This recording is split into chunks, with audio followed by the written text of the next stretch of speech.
course, as soon as I sit down to start filming, a big roll of thunder comes through.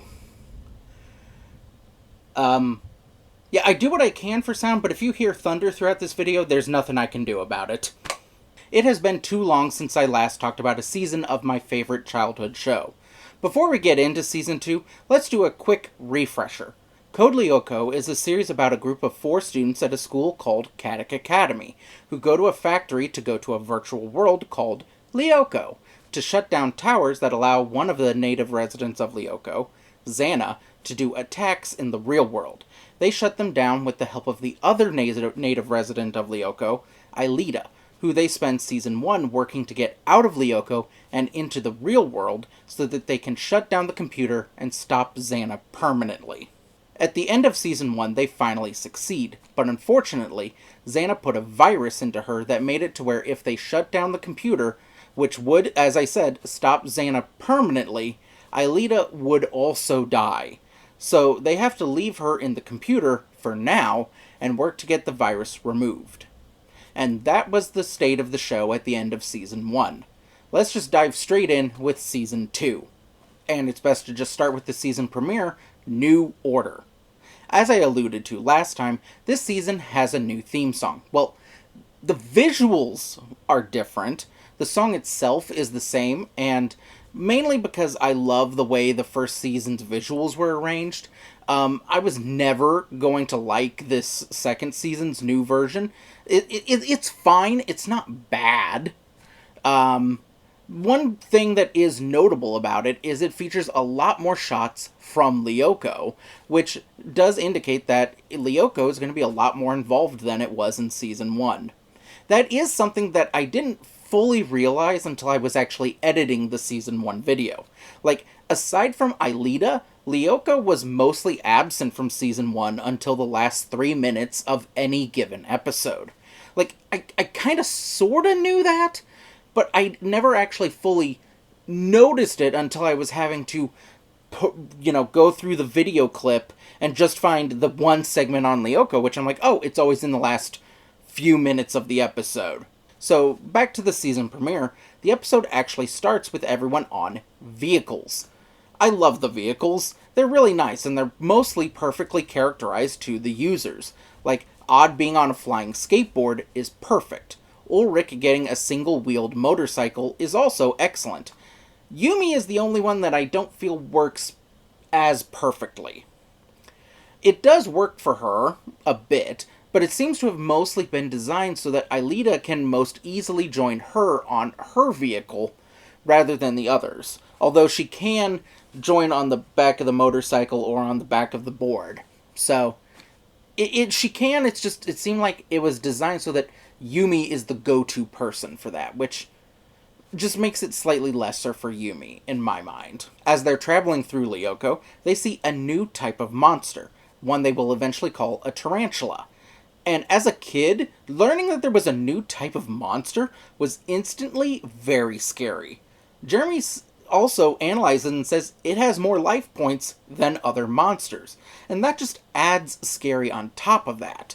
But it's really fascinating to see this creature that is so different from everything else that you have seen before. All of the other monsters that have been shown have a slightly rough texture to them. Even this one, even the Mega Tank, which is smooth, isn't as smooth as the tarantula. But on top of that, the tarantula is also sleek, smooth, and shiny, which somehow makes it more threatening. It feels weird to say that, but the sleekness made it more threatening.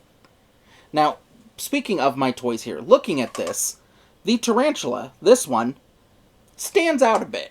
It's a bit bigger than the other monsters. My guess is that it's just these spindly arms are too delicate to make at this scale, but I decided to pay attention to some of the other episodes from later in the season. So, in a later episode, Yumi is battling one of the tarantulas, and when you look at that, it's adult-sized, as in the size of an average adult, which is such an interesting scale to be at, which, again, it looks like These two are much more in scale than you would have thought. So, okay. And this guy keeps falling, so please stay. I just need you to stay while I film this. And in this opening battle, it is really interesting that the Lyoko warriors don't actually defeat it. They only manage to escape, or I think they're also just de-virtualized, which is its own form of escape in this situation. I knew this was going to be a thing. Back in the real world, everyone speculates that Xana is still evolving, which, it might be happening, who knows? It's definitely not going to be a topic of conversation later. At the end of this discussion, Aelita goes to head back to Lyoko, only for everyone else to tell her they found a way for her to be able to stay in the real world without Lyoko being unmonitored by Jeremy having created a super scan program that does the checking on Lyoko for activated towers perpetually. We should tell her. Why keep good news like that a secret? Keep what a secret? They also perfected a whole new program for detecting activated towers. A super scanner. They've even already enrolled her as a student at the school. She is, of course, excited to be going to school with everyone. So I'm gonna live Here, with us. We've already enrolled you as a boarder at the school. This is so wonderful. I can't believe it. We then see her entering her new dorm room. I like this better than the idea that they had at the end of last season, where when they tried to get Aelita in the real world, they were going to have her stay with Yumi.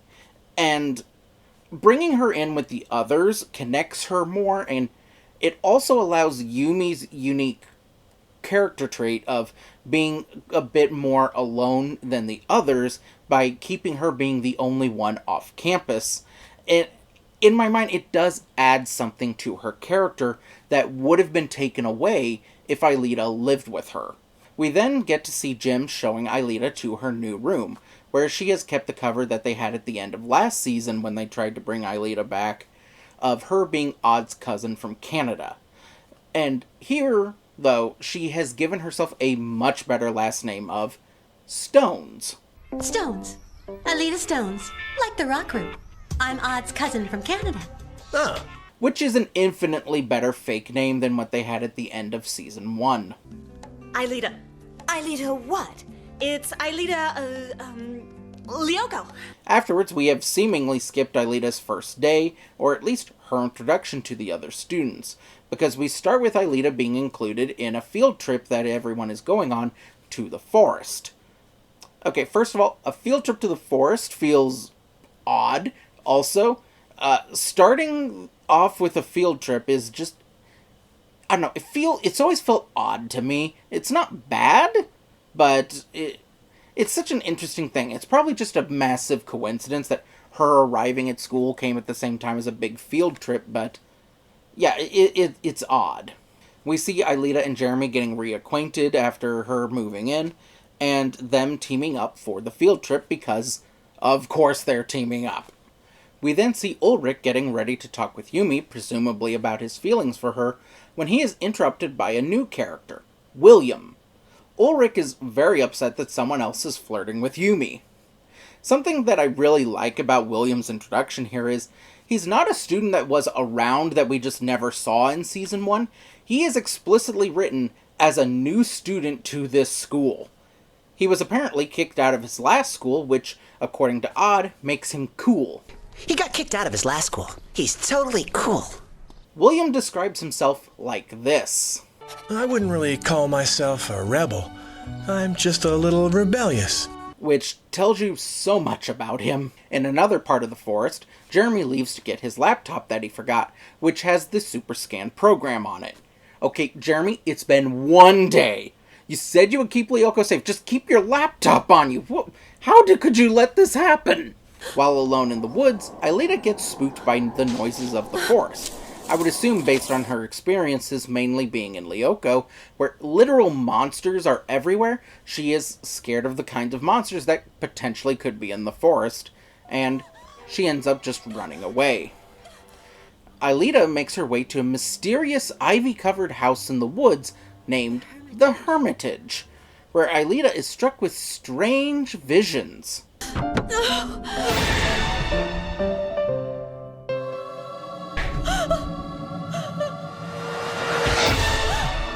Xana has, of course, activated a tower, and there's a security camera there that Xana uses to keep an eye on Aelita.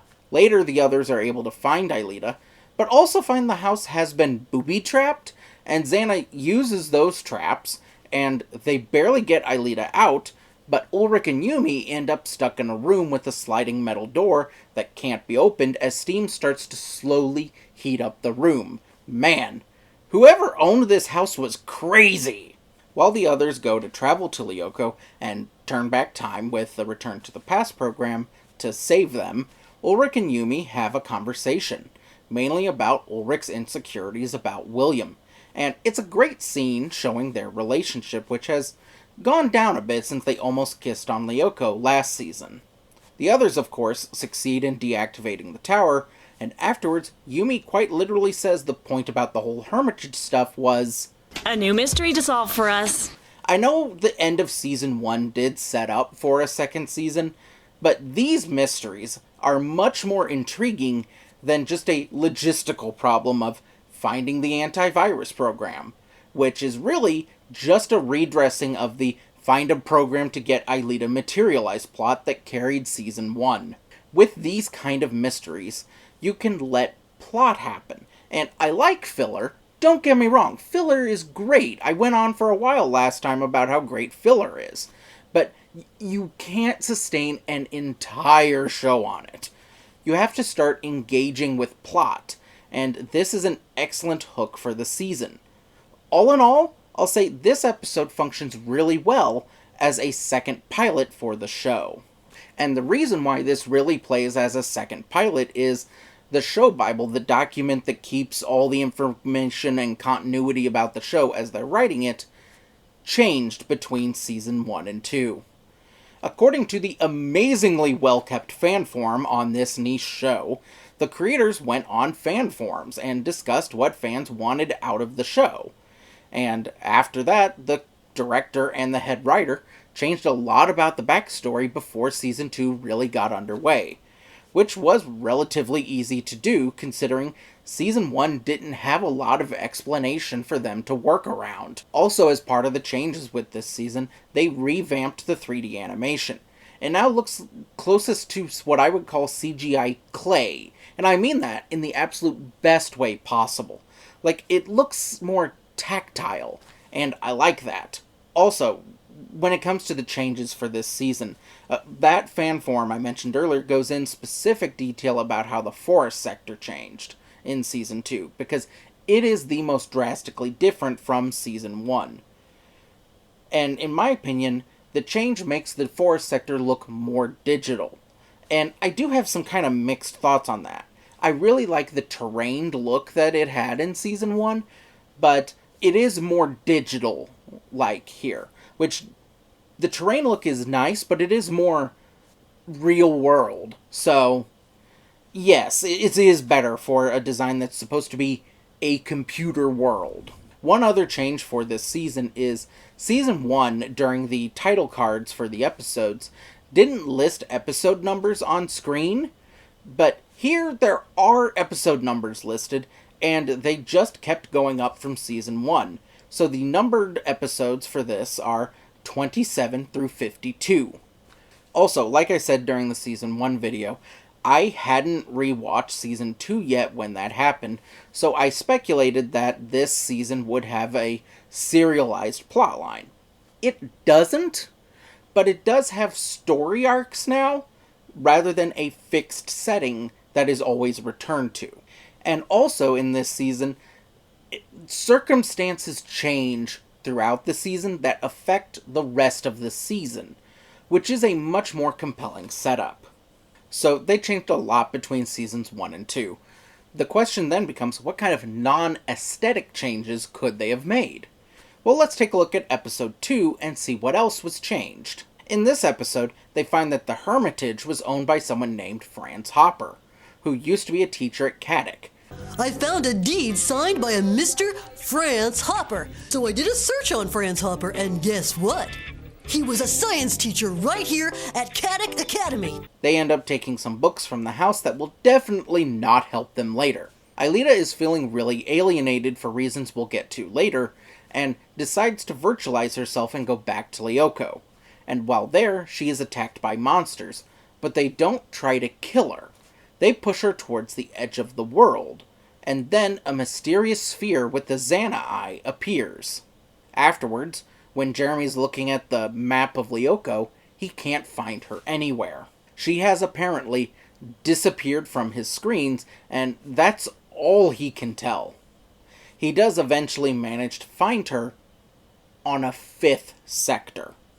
It's true, there are actually 5 sectors. The way you get there is through that sphere.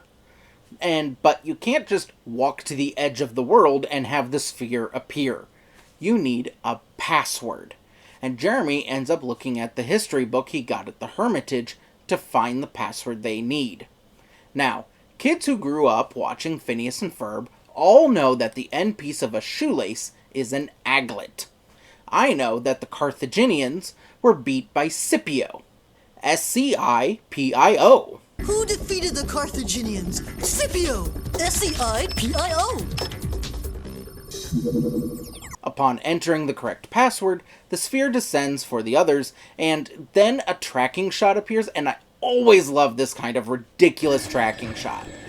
It just sets up everything you need to know about the location. It doesn't even explain everything, it just shows everything in a way that intrigues you and draws you in. After they arrive, a timer shows up on Jeremy's computer, which indicates they have, I think it's like a minute 12 seconds left, which is not much time before they have to leave Sector 5. And Aelita, he sees, has met a new kind of monster, one they will eventually call the Scyphozoa. And Jeremy is able to see that Xana, through that monster, is extracting Aelita's memories. They barely manage to stop the creature before time runs out and they have to leave. Just in time! Also, yes, that seems to be Xana's goal for this season, getting Aelita's memories. In Season 1, it was the vague plan of destroy the world, but now it's get Aelita's memories, for some reason. They don't really understand why, but they do inherently understand he shouldn't get her memories, and also, if Xana wants it, it can't be good. This episode, even more than the first episode of the season, introduces even more questions, such as, what is Sector 5? What's in Sector 5? What was that timer? Who's Franz Hopper? At which point, we get the rare episode title drop, with Jeremy declaring this uncharted territory.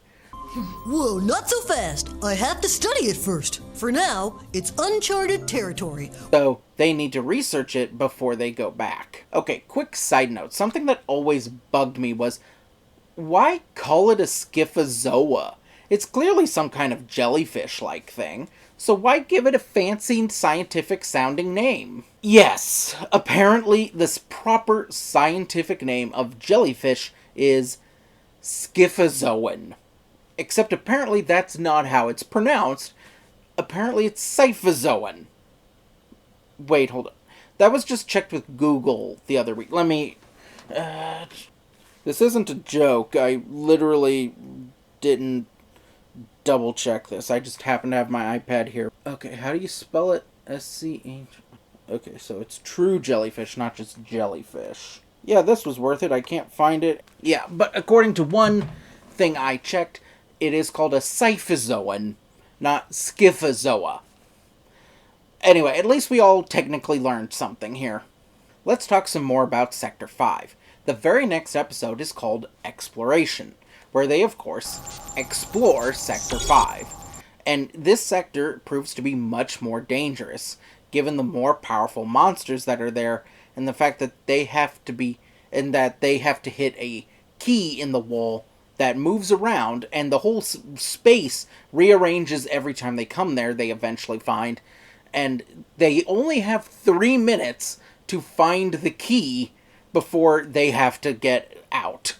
They are able to do that successfully and then go to an elevator, which takes them to a path to the outside of the sphere that is Sector 5.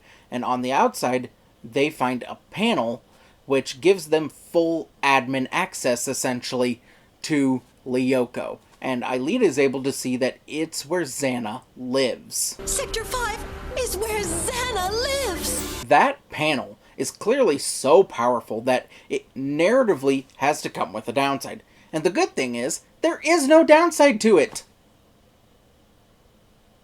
I'm just kidding, of course there's a downside to it.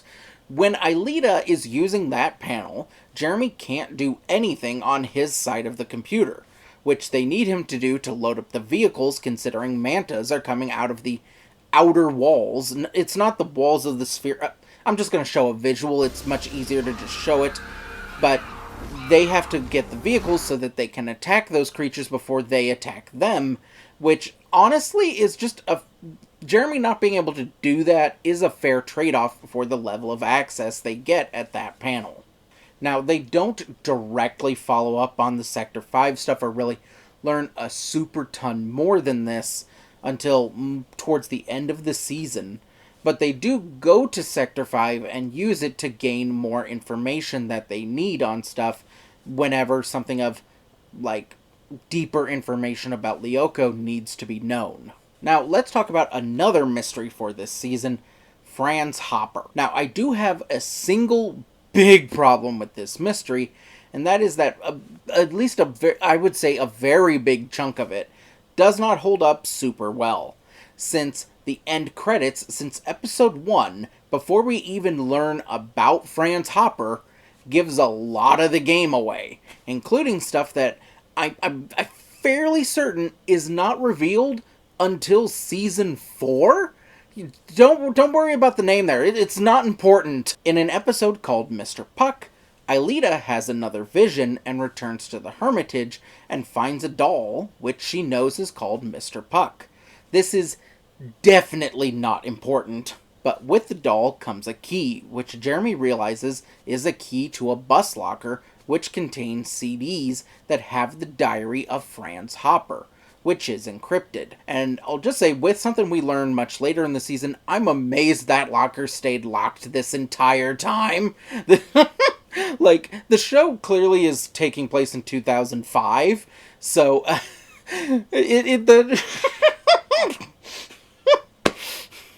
Now, this diary, you can tell how important it is by the fact that Xana activates a tower and possesses Jeremy to get him to destroy the discs.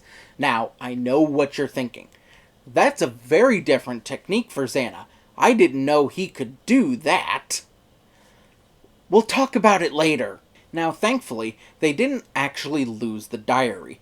Jeremy had already backed up the entire diary to a secure part of the supercomputer that only he had access to. One of the changes that I really like for this season is that here there are a lot more silly scenes, and I do mean that in the best way possible. Like, for instance, in one episode, there is clearly a reference to Leroy Jenkins.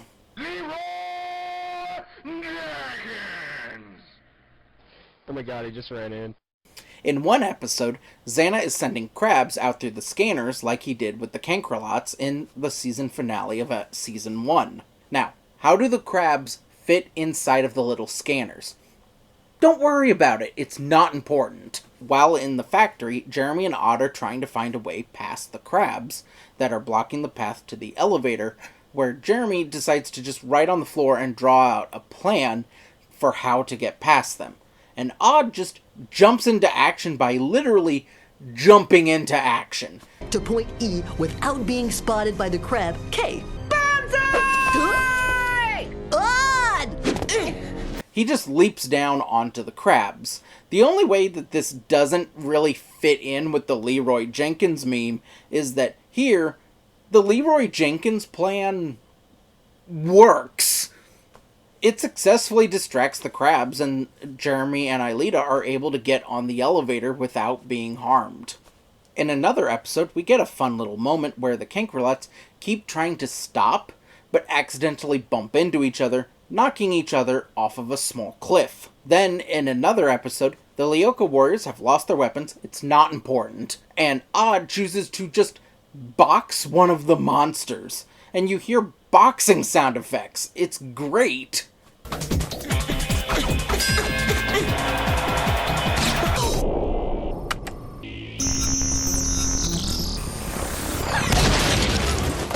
Then there are episodes with hijinks-based plots, like the body swap story, where Yumi and Odd switch bodies and hijinks ensue. Then there is an episode with a ghost story, where at the very end of the episode, it's implied that a ghost is real. And again!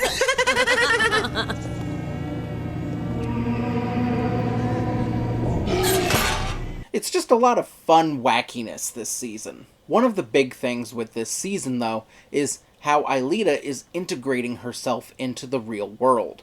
We saw some of this in the first episode, but it continues in the next episode, where Sissi uses Aelita's naiveness to bully her by tricking Aelita into trying to use the men's room for showering, because, quote, those lines are shorter. Why not go upstairs? There's some showers free up there and not a girl in sight. Which of course works, but Odd and Ulrich are there to help explain how it's the men's room? Aelita apparently didn't even understand the difference there. Pure naiveness on display here, which makes sense, because this is her first time in the real world. But Odd and Ulrich also do not make Aelita feel bad for not understanding, and simply explain that she can't for this reason. It works here.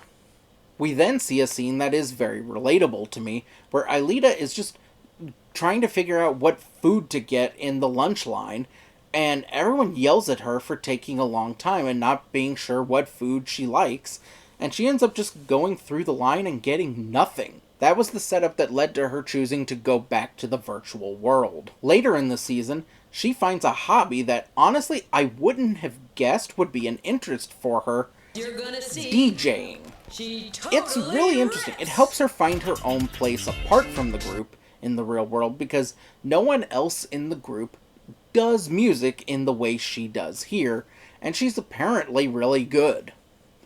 I don't know if that is just, like, narrative saying, oh, she's good, or, like, I don't know enough about DJing to comment either way. Later, while on Lyoko, Aelita is the only one traveling on the overboard, Odd's vehicle, and we see her doing skateboarding techniques, and even generating land just so that she can do a skateboarding trick.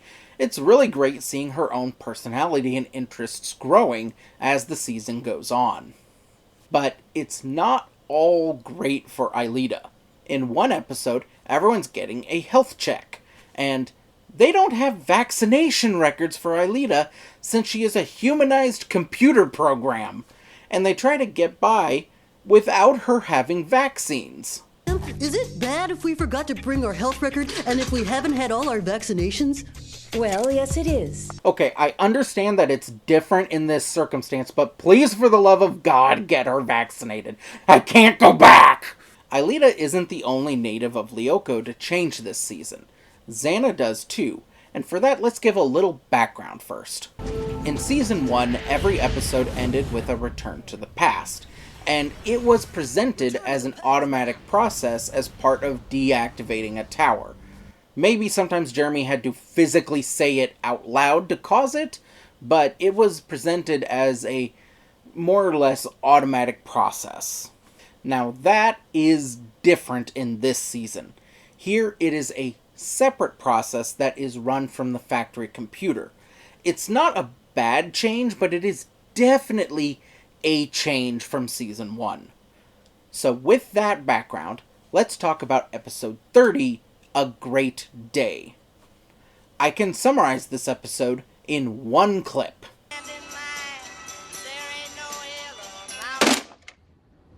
In this episode, Xana takes over the supercomputer interface and activates Return to the Past over and over and over and over and over and over and over again. They even actually within the episode do their own version of the Groundhog Day meme with their own song that's playing on the radio, waking them up in the morning.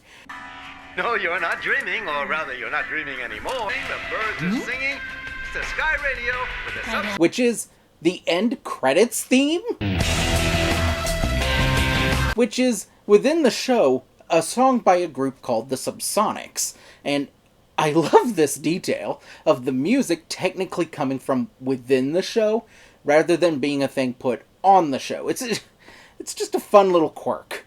Back to the Groundhog Day plot, everyone is confused, and they wonder why the program ran when Jeremy didn't activate it. But by the end of the episode, Xana activates a tower, and a specter comes out and possesses Sissi, who attacks everyone, and they deactivate the tower without doing a return to the past. And we see that Sissi has no memory of where she was, or why she's where she is, or what she was doing that led to her being there. And everyone concludes that Xana has become more powerful as a result of the Return to the Past program.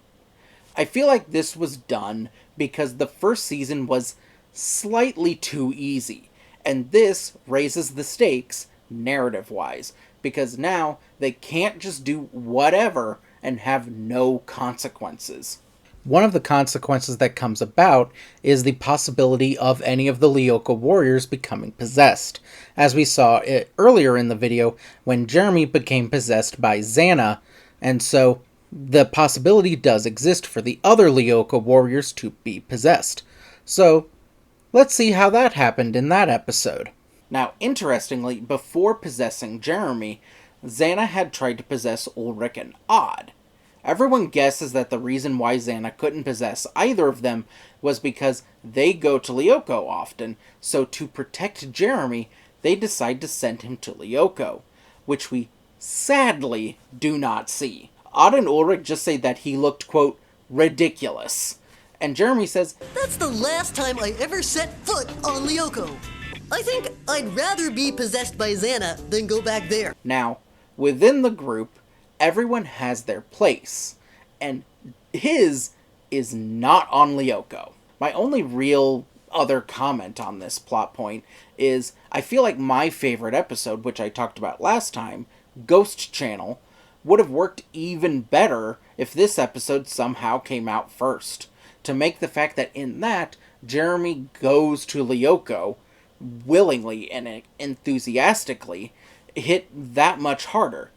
But that episode wouldn't have worked as well in this season, so I guess you can't have everything. Now, onto the stakes raising. Because they can't do Return to the Past every time now, for instance, Mrs. Hertz remembers that they always try to leave to go to the bathroom in the middle of class. "Can I go to the bathroom?" Me too? Me too! Oh, no you don't. It's always the same with you three. You should have gone before class. Which makes it more difficult when that was their go-to thing. It's just they could do it anytime because the people that they were getting excuses from didn't remember that they did it. But this change reframes a lot of Season 1 in a really interesting way. It makes it so that so many of Xana's plans in Season 1, where the destruction of the world, a city, trains with people on them, was happening, and it makes it to where they were forced to use Return to the Past. And this makes it look like what Xana was doing in Season 1 was just basically being a gamer grinding for easy XP. Which it seems Return to the Past, it seems like that's what it was for him. Like I implied at the beginning of this video, this was sort of implied to already be happening to Xana at the start of the season, with the Tarantula and the Scyphozoa being created. But like I said earlier, this makes using Return to the Past dangerous now, because if they use it, yes, they get to clean up their mess that they're in, but Xana also gets more powerful. And Xana gets still more powerful because they do have to use it occasionally. Eventually, Xana doesn't even need to possess people. He can make polymorphic specters, where Xana can just shapeshift a specter into looking like anyone, and he uses that to cause shenanigans. Like, there's one episode where a specter just goes around kissing other students in a way that just creates relationship drama. It works effectively to sow distrust in everyone, and yeah, like I said, just cause middle school drama. Now, about that episode, in a fun bit at the end, because a specter who looked like Jeremy kissed someone else, Aelita was feeling a little bit jealous, somewhat understandably, so she, at the very end of the episode, goes to kiss Jeremy, and he just freezes up, which is really funny and kind of cute. It works, I like them. Now, this isn't to say Xana won't still do classic plans, like in one episode, Cold War, Xana controls the weather, somehow, and he tries to freeze everyone to death, because you can't beat a classic plan. Xana has also made new monsters, like the Creepers. Not the Scooby-Doo one. No, not that one. That one. Then there are the Mantas. Now, both of these, the Creepers and the Mantas, seemingly only exist in Sector 5. And the Scyphozoa originally only existed in Sector 5, but eventually it's able to go to other sectors as well. More of that, Xana getting more powerful in a really small way there. Now, it's not all escalation and growing powers between Xana and the Lyoko warriors. Some of my favorite episodes from this season are based around the idea that sometimes these two enemies have to work together. Let's start with Marabunta. In episode 36, we get an instance of one of my favorite dumb jokes from season 1, and that is Mrs. Hertz giving a lesson that directly ties into the plot. And it is different here. In season 1, those were mainly massive coincidences that were kind of hilarious. Here, Jeremy is actually inspired by the lesson she gives. Mrs. Hertz mentions army ants that destroy everything in their path, which she says are called Marabunta. And apparently they only exist in South America. Jeremy then uses that, alongside information he got from Franz Hopper's diary, to make a multi-agent program, mainly just little spheres, in the forest sector. And those spheres duplicate and cover the land.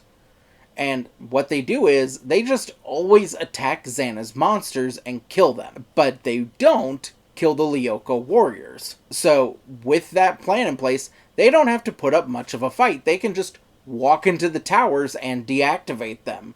Easy. It's all good. Nothing can go wrong. They're going to win every time now. Great show. Thanks for watching, everyone!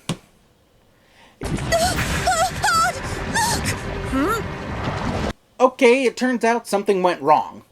Turns out Aelita's virus connects her to Xana enough that the spheres can't tell the difference between her and Xana's monsters. That is a great problem to come up against, because like I implied, the spheres are simply too powerful.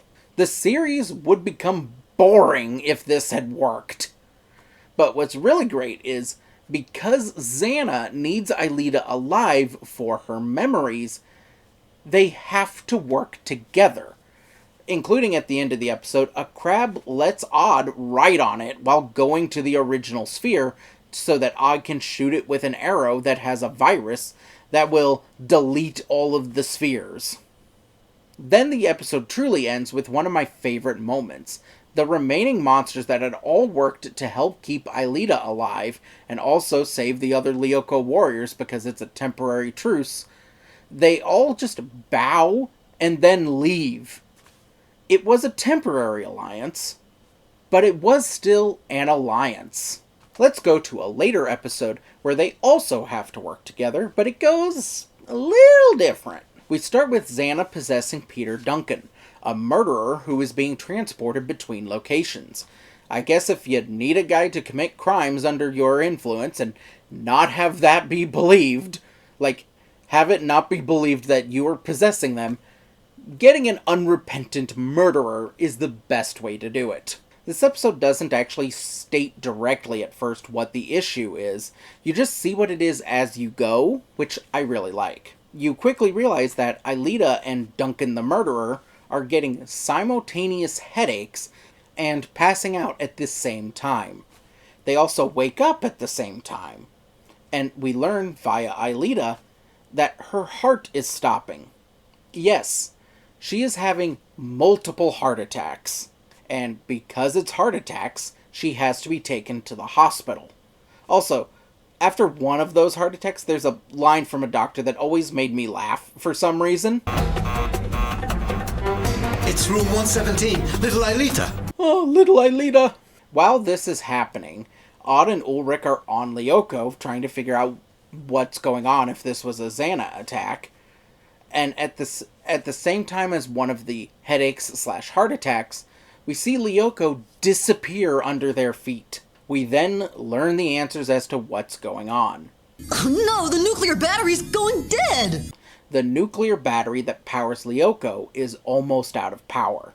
Duncan steals a nuclear battery from a transport, kidnaps Jeremy from the hospital, and then goes to the factory.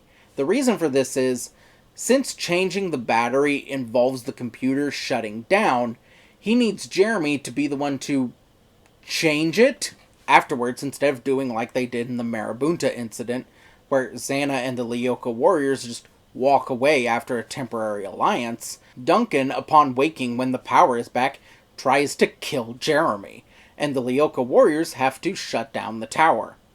Also, they don't turn back time, so they somehow dump Duncan outside of the police station when he's passed out. The police are investigating, but for the moment don't have any leads as to how the escaped prisoner ended up outside the police station. This is why this is my least favorite of these, is he keeps falling. Why couldn't it have been up in the walking position? Like, that would have been much more stable. Now, this episode is very different from the other episode, but that makes sense since these two episodes were so far apart. It's not like they were one after the other. Oh, wait! There's actually one more episode that technically falls into this type of story.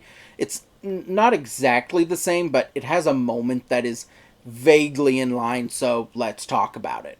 In Ultimatum, Xana possesses Principal Delmas to kidnap and hold Yumi and Odd hostage in a cold building to force Aelita to turn herself into the Schifozoa. I feel like I phrased that wrong. She's not transforming, she's surrendering to the Schifozoa.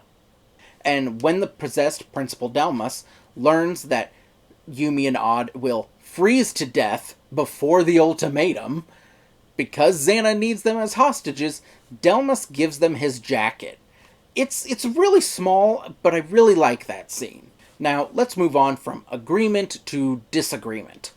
Like I said earlier, in this season, using Return to the Past causes Xana to become more powerful. So they have to be very careful when using it, and only use it when they absolutely have to. Let's talk about 2 instances where they used it, but didn't have to. In the episode The Chips Are Down, Ulrich learns Yumi might have to leave the country because her dad lost his job, and Ulrich responds by getting lottery numbers, and then using Return to the Past to give her parents a guaranteed winning lottery ticket. This causes everyone to kick Ulrich out of the group, since he made Xana more powerful for purely selfish reasons. And within this, Yumi is even upset at this. The only person who is sympathetic is Aelita, which I really like. It's fun to see her try to help in this instance, but Ulrich is not in the mood. Now, of course, Ulrich does come back to the group because they need his help, and they do care about him and want him in the group. It's just, they had to work through it, I guess. But the other point that does come up towards the end of the episode is he didn't actually need to do it at all. Like, Yumi's dad ended up getting another job and is able to stay in the country just fine. But what I do find interesting is how that contrasts with what happens when Jeremy also uses Return to the Past for purely selfish reasons. In the episode Temptation, Jeremy, to the confusion of others, uses Return to the Past without need. May I remind you that going back in time makes Xana stronger? I know what I'm doing, all right? Well, if you know, then explain it to us. Just trust me, okay?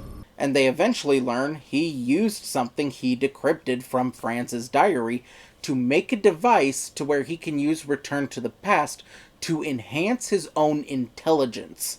My search to find the antivirus which will free Aelita from Xana has never been closer to total success. But I was able to decode part of his diary that explains how to use the Returns to the Past to logarithmically increase your intelligence. And at the end of the episode, he realizes the stuff he wrote based on that intelligence didn't actually make sense. Jeremy, no! I checked the calculations I've done over the past few weeks. Most of them are wrong. I never actually watched the show, but it honestly kind of plays out like that one scene from that 70s show where they record themselves while high thinking they're geniuses, but then they actually listen to the recording and realize that they're idiots. The truth is out there, man! Seriously, See, you're all stupid. But what I find fascinating is no one gets angry and kicks Jeremy out of the group for this. My guess is it's because he was doing it to support the team, not just one person or realistically just himself. But also, Jeremy's much more valuable to the team because they can't go to Lyoko without him. But it is still odd when you compare these two instances. Let's move on to relationships. That's still a big thing this season. Let's start with Ulrich and Yumi and William, and yeah, let's throw Sissi in here too. William's introduction was really good and interesting. I can't remember if I talked about it last season, but Yumi is technically in the grade above everyone else, and William is in the same grade as her. And he seems to be a similar loner type that Yumi is, and she explicitly says a few times throughout the season that she does consider him to be just a friend. But Ulrich keeps getting into arguments with William over Yumi, rather than just asking her out. It was toward the end of the season that I realized what his introduction really was, like, structurally within the dynamics of everyone, and that is, it created dueling love triangles. Last season, Ulrich and Yumi liked each other, but Sissi had an unrequited crush on Ulrich, which Ulrich would use for manipulation tactics sometimes. He does that here too. There's one episode where, for reasons, Yumi can't leave Lyoko, and Ulrich plans on using that crush to get Sissi to stand in for Yumi for a class photo. I should have double-checked before sitting down here, but I'm pretty confident that Sissi ends up just doing it just to be a friend. Okay, what do you want in exchange? Oh, what do you think I am? Which is weird. It's different for her, but I don't know. It's intriguing. I like that. She doesn't even ask for anything. She's just doing it just 'cause, which is different for her. I do like that for her. It makes her more interesting to just choose to do things just to be a friend here. But then, with the introduction of William, you get a second love triangle, with Ulrich and William both liking Yumi. I can't believe that I felt compelled to make a diagram about this, but Ulrich's rivalry with William shows up in some spots this season, like in the episode Vertigo, where Ulrich has vertigo. And in that episode, they do a return to the past, and Ulrich uses knowledge he learned about William to be unnecessarily mean to William after. Like, yes, there was that rivalry in the before, but after the loop, it feels disproportionate. You chicken? You got vertigo or what? Yeah. What about it? No worse than being afraid of spiders.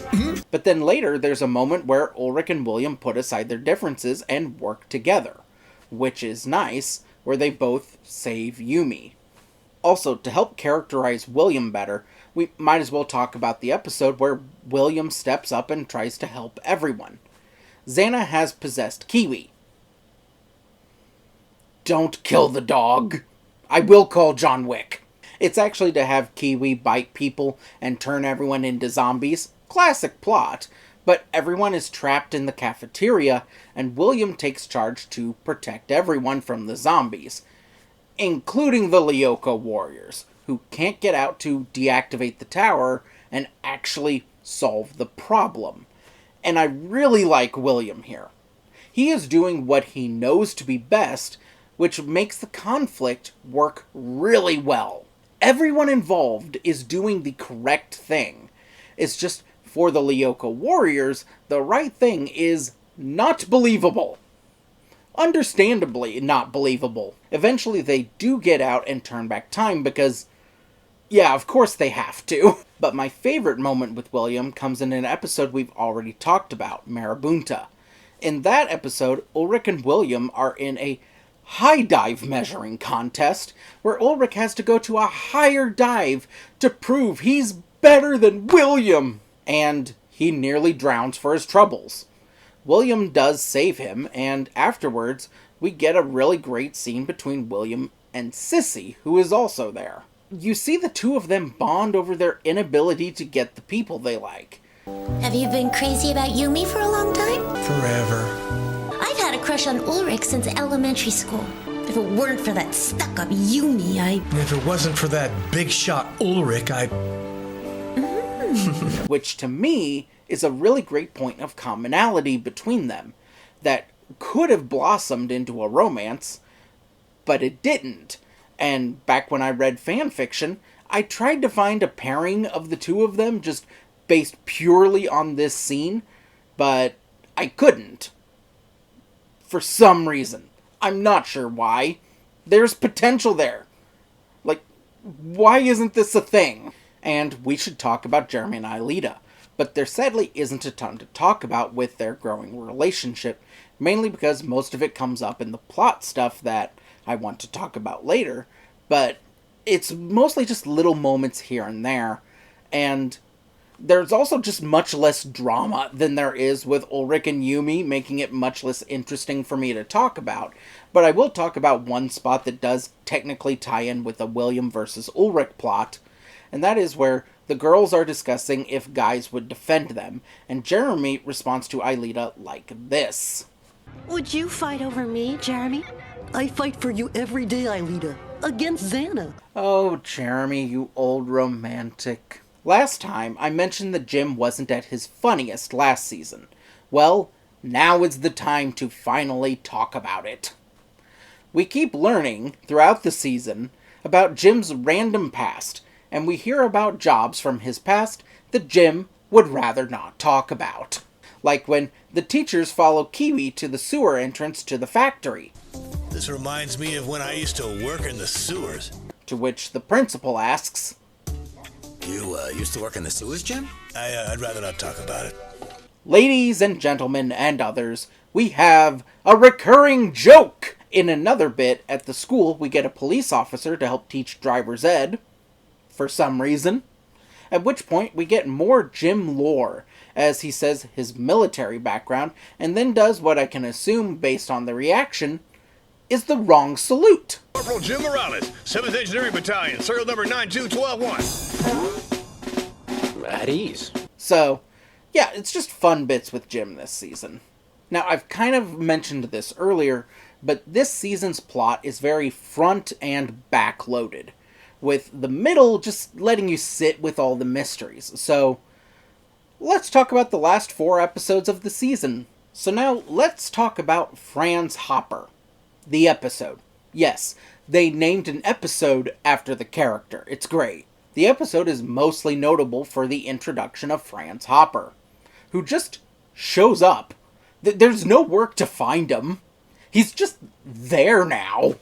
The Lyoko warriors find him because they found that Xana activated 5 towers at once, so as they're going into the factory, they go in and find Franz at the computer, where he is shutting down all of the towers. Programmatically. From the computer. I'm deactivating the towers. Without going to Lyoko? Of course. Quick side note. This season had a lot of the main cast voicing side characters. There was some of that in Season 1, which I did talk about in specific, I think, last time. But in this season has a lot more of it. It's so common throughout the season to, as you watch a side character go, oh, that's Odd. Oh, that's Ulrich. Oh, that's Yumi. Like, it's so obvious a lot of the time. It's so plentiful, I almost went through and made an entire segment just supercutting all the times that they played side characters. But I bring this up because Franz is voiced by someone who only voices Franz, which makes him that much more powerful, narratively speaking. It's a really effective casting decision. They're all obviously excited to find him, and Aelita identifies Franz as being her father, since he created her. What about me? Eh? I created you to be the guardian of Lyoko, but I never thought I'd see you one day in flesh. Unfortunately, not everything in this meeting goes well. When he learns that everyone has been deactivating towers by going to Lyoko through the scanners, he's horrified. He reveals that the scanners were never ready for use, and that could cause cellular destruction. The virtualization process was not ready for that yet. Dangerous procedure with serious side effects. Such as? Cell degeneration. Which they check everyone via the scanners. Yeah, that should be fine. And they find that everyone is fine. Except Yumi. Of course. Everyone kicks Jeremy out of the group for causing this, which there was no way for him to know that that was possible. But he was pretty reckless last season with making the materialization program. Like that one time he accidentally made it to where if Aelita entered her password into a tower, she would die. So I sort of understand the reaction there. Jeremy does try to defend himself, but then Franz goes against him really hard, saying, But you were the one who played the Sorcerer's Apprentice. You're the one who put your friends' lives at risk. And you're the one who let Xana destroy my diary. Jeremy goes back to his room, sad over what he caused, but then he realizes something. Franz could have never learned that the diary was destroyed. And he quickly asks himself, well, then who is Franz? Franz is, of course, a polymorphic specter. It's just Xana, and everything that Franz said is a lie. And it's just a trap for Aelita, which they, of course they do manage to get out of. But then in the episode Contact, a lot more happens. A white tower is activated. Oh, I forgot something earlier. At one point, Jeremy decides to activate a tower himself to try and quote-unquote possess Odd to make him as powerful as the Xana possessed. And when he activated that tower, it was green. So if different people activate towers, the towers turn to different colors. If we get a few more people involved here, I'm sure we'll have a full Lantern Corps before too long. So, back to the episode, Contact. After that white tower is activated, Sissi is possessed, and she starts speaking backwards. Is something wrong, sweetheart? I have seen enough backwards talk done through things like Twin Peaks that I can tell when it's clearly backwards talk. The mule is going to come back in style. Now, back talking about the episode real quick. The whole thrust of the episode is just to them getting a file, which when they play it is an audio file where it's seemingly the real Franz Hopper saying this. I can help you. I want to enter into contact with you now. Wow, I can't believe it. I am Franz. Also, since I brought so much attention to it, if you're curious what Sissi is saying backwards, here it is.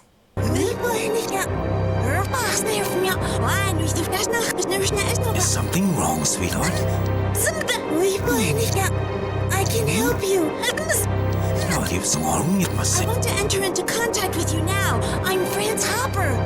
I can help you. Yes, it's just what the message was at the end, but getting to hear that was so exciting. I was gleeful when I finally edited that the first time. It's so good! It's new stuff. I didn't think I would find new stuff within the old show. It's so good. We then go into an episode called Revelation. Revelation. I'm sure nothing big happens here. This episode starts with Aelita getting data out of Sector 5 that will allow them to fully decrypt Franz Hopper's diary. But to actually do the decryption, they need to activate a tower. And when Jeremy tried to do that last time with Odd, how to put this?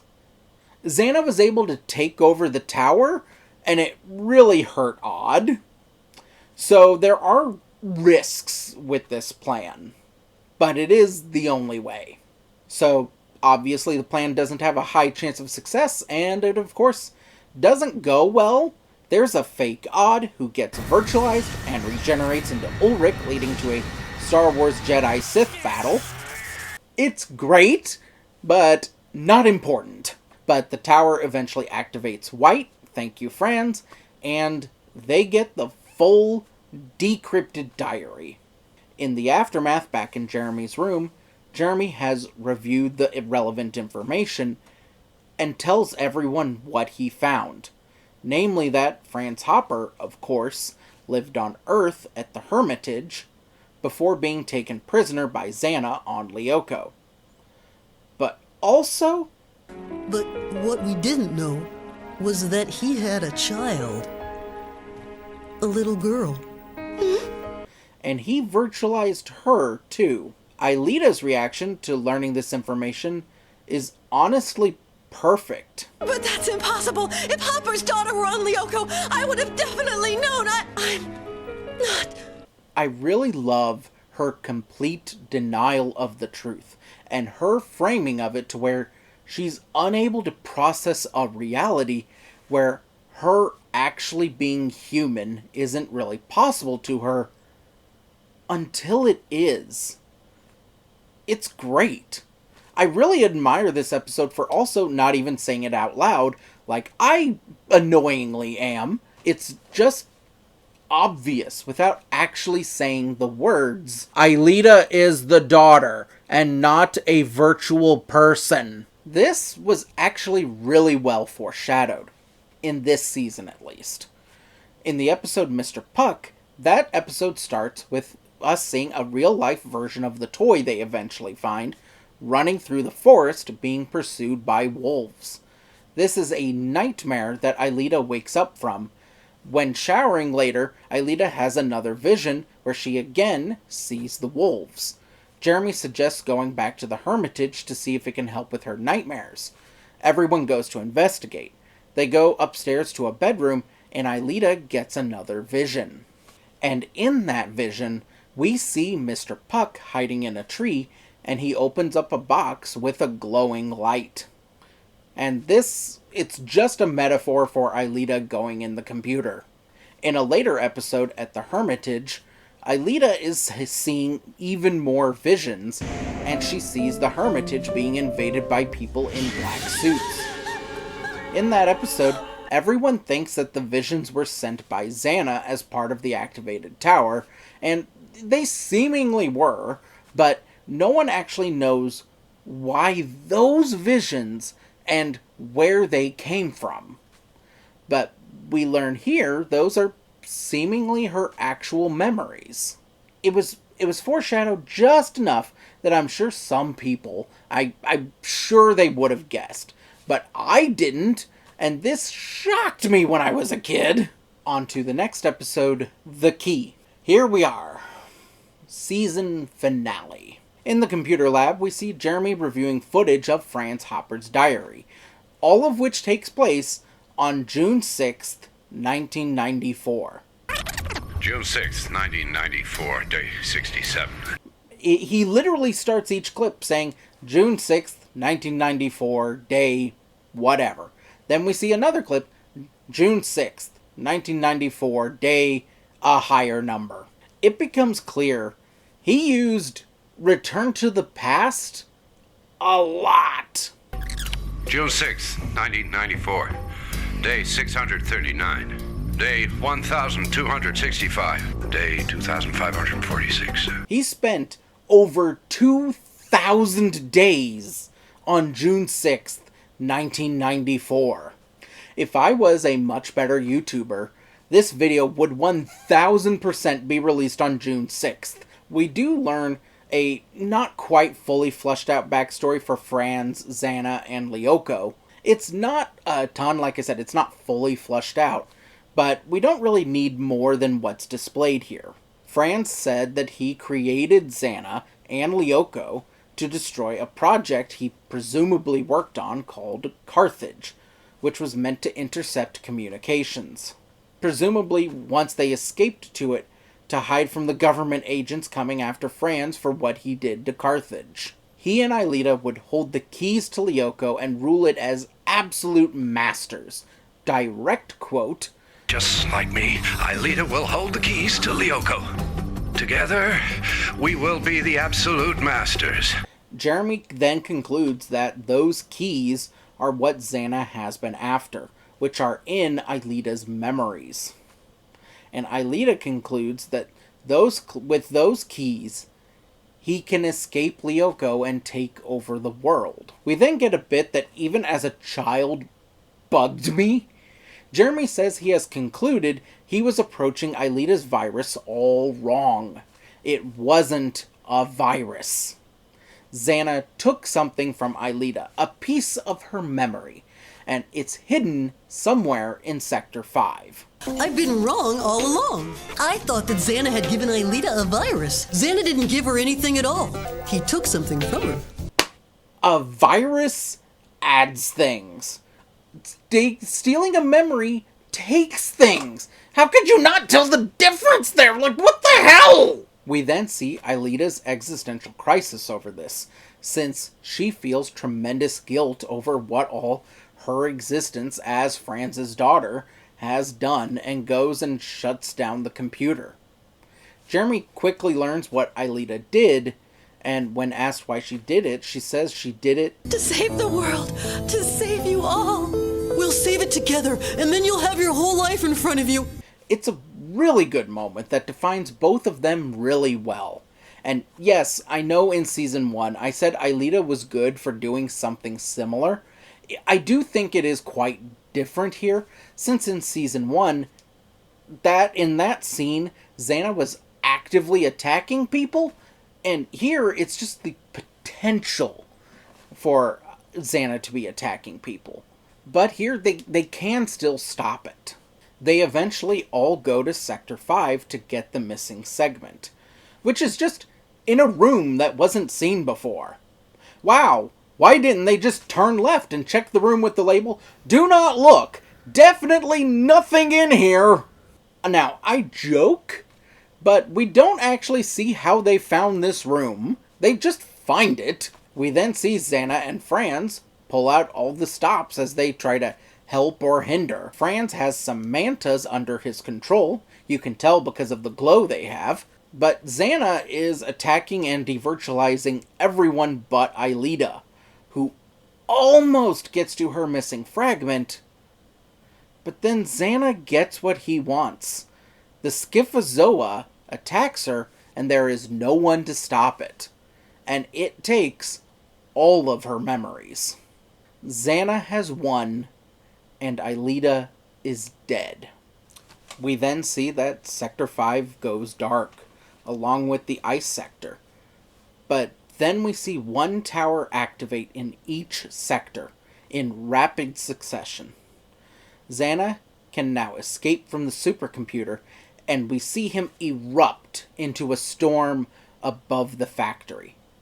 It's over. This sequence and these visuals were utterly terrifying for me as a kid.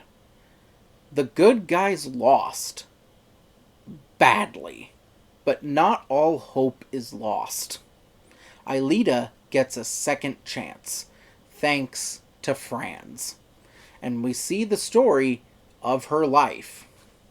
Her getting Mr. Puck, and her life with Mom and Dad, her dad teaching her piano, which we got hints at when she first looked around the Hermitage. We then learn her mom went away at some point. Okay, my one problem with this is the lack of explanation there, but let's just move on. We then see Aelita in the outfit she was in during the season finale of Season 1, excellent detail, as she goes back home to the Hermitage, only to see what we saw in her memories that Xana shared in that earlier episode. And something I really like about this part is how this isn't just the same animation from earlier. It's clearer, showing that her memories are now intact.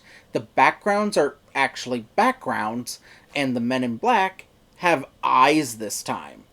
We then see Franz take her to the factory, and we see them enter the scanners and go to Lyoko. Okay, one other thing about this.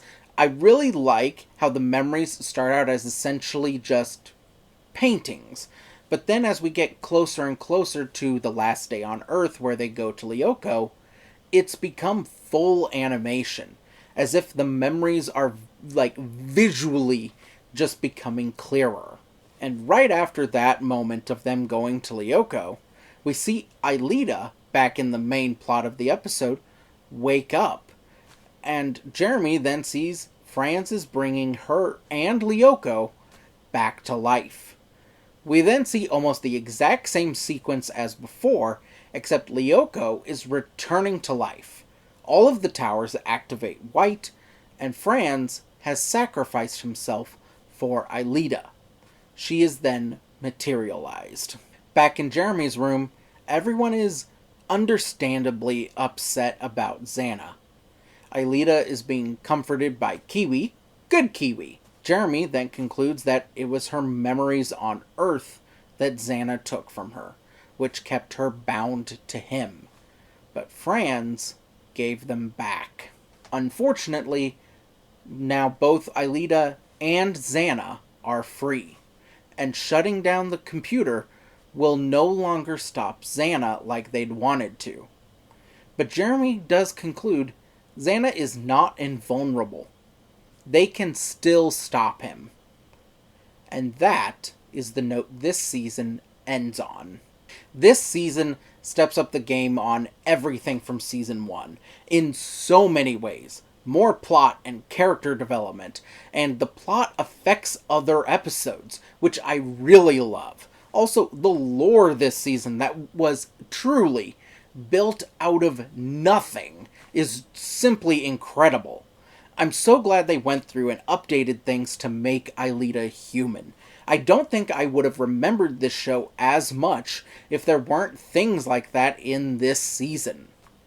That revelation honestly shocked me as a kid. It's set up really well and is well told. And those last 4 episodes also just like stand out from the rest in a really good way. Like, I don't think I could watch any of them apart from the others, and I don't think any of them really fit any other point. Like, they stand out from the rest, like I said, in a really good way. There is just so much that is great about this season, and I can't wait to get to season 3. Okay, so last time, instead of bloopers, I talked at length about how Siri can't spell French things.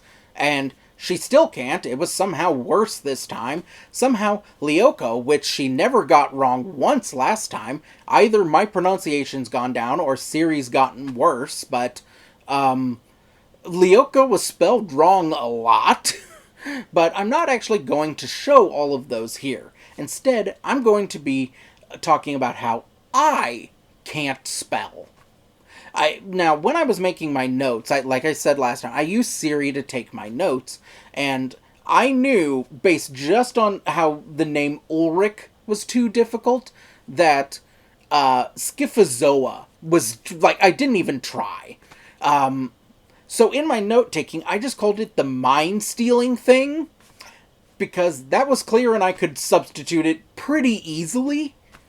But then when I was writing this script, I spelled it wrong a lot. Here are all of the spellings I did and how many times I used them. I want you to just guess which one of these is correct. It's this one. Fun times. Science. Why are you so hard to spell? Okay, I guess that sneeze isn't happening. We then get to see... We then see Ulrich getting weddy. Yes, I'm 5. But Ulrich's rivalry But Ulrich's rivalry... Why can't I say rivalry? And since we talked about Ulrich and Yumi and others, we should talk about Jeremy and Aelita. But there sadly isn't a ton to talk about with their growing relationship, mainly because most of it comes up in...